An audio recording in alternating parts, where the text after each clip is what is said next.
સુરતના ખેડૂત એવા કમલેશ પટેલે જૈવિક ખાતર ક્ષેત્રે ક્રાંતિ સર્જી છે। ભારતીય રાસાયણિક ખાતરની આયાતમાંથી મુક્તિ અપાવવા અને ખેતીને ઝેરમુક્ત કરવાના યજ્ઞમાં સુરતના પલસાણા તાલુકાના અંભેટી ગામના ખેડૂત કમલેશ પટેલ અગ્રેસર બન્યા છે। તેમણે ધનજીવામૃતનું ઔદ્યોગિક સ્તરે ઉત્પાદન શરૂ કરી ખેડૂતોને પ્રાકૃતિક ખેતી તરફ વાળવા મજબૂત વિકલ્પ પૂરો પાડ્યો છે। ઔદ્યોગિક સ્તરે ઉત્પાદન અને લક્ષ્યાંક વર્ષ 2017થી પ્રાકૃતિક ખેતી કરતા કમલેશ પટેલ હાલ દરરોજ 1000 બેગ એટલે કે 40,000 કિલો ઘનજીવામૃત અને 1000 લીટર જીવામૃતનું ઉત્પાદન કરી રહ્યા છે। ગત વર્ષે 50,000 બેગનું વેચાણ કર્યા બાદ આ વર્ષે તેમણે 1 લાખ બેગ ઉત્પાદિત કરવાનો લક્ષ્ય રાખ્યો છે। તેઓ ઘનજીવામૃત ₹6 પ્રતિ કિલો અને જીવામૃત ₹5 પ્રતિ લીટરના રાહત દરે વેચે છે। રાજ્ય સરકારના કૃષિ વિભાગે તેમને બાયો રિસોર્સ સેન્ટર માટે સબસિડી દ્વારા આર્થિક સહાય પણ પૂરી પાડી છે।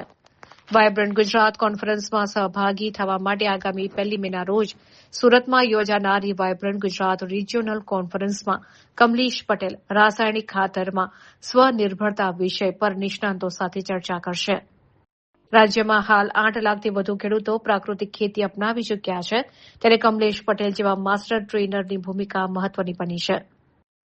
પ્રેરણા અને સફળતા જોઈને સુભાષ પાલેકરના સેમિનારથી પ્રેરાઈને પ્રાકૃતિક ખેતી શરૂ કરનાર કમલેશભાઈએ શેરડીની ખેતીમાં વીંઘા દીઠ 45 ટનનું વિક્રમી ઉત્પાદન મેળવી સૌને આશ્ચર્યચકિત કર્યા હતા। મુખ્યમંત્રી ભૂપેન્દ્ર પટેલ અને રાજ્યપાલ આચાર્ય દેવવ્રતના માર્ગદર્શન હેઠળ ગુજરાતમાં પ્રાકૃતિક ખેતીનો વ્યાપ વધી રહ્યો છે, જે જમીન સુધારણા ખેડૂતોની આવક વધારવામાં નિર્ણાયક સાબિત થશે। મારું નામ કમલેશ કે પટેલ, ગામ અંભેટી, તાલુકો પલસાણા, જિલ્લો સુરતનો રહેવાસી છું।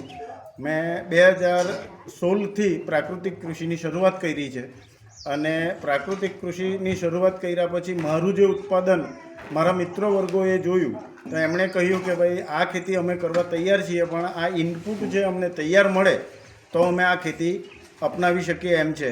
તો મેં 2017માં ઘન જીવામૃત બનાવવા માટેની શરૂઆત કરી હતી।